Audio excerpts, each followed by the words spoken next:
He's showing up unannounced, knocking on my door while calling. It's just very intense and chaotic.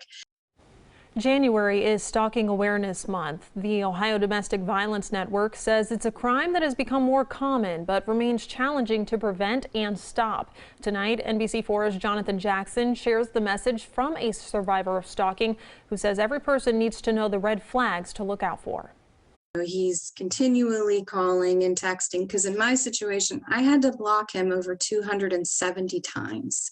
It's been 3 years since Nicole Brialco swiped right on a man on a dating app. She says it wasn't long before red flags appeared. We refer to as love bombing.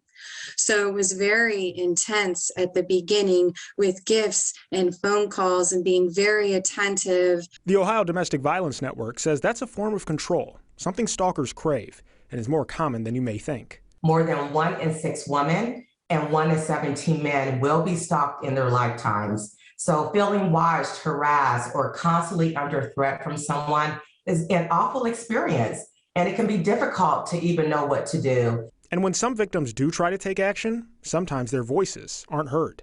It's hard to even get to court because there's often just not much the court can do. If victims do get to court, having enough evidence to get the order or request granted can be difficult and challenging, and often, as you know, denied.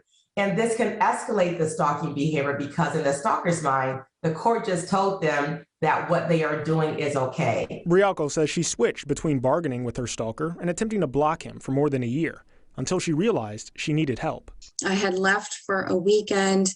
I came home and I discovered, let's call them love notes, all through my apartment.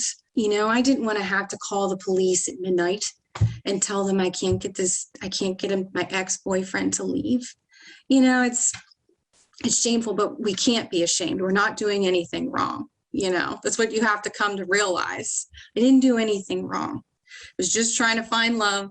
It didn't work out. Now I've got to protect myself and other people. She called police, got a court order and charges filed against him, and by sharing her story, wants others to trust their instincts and ask for help. Because my hope is if we can protect ourselves, we can protect other people. Maybe what I've done is helping the next girl who has no idea when she's swiping right.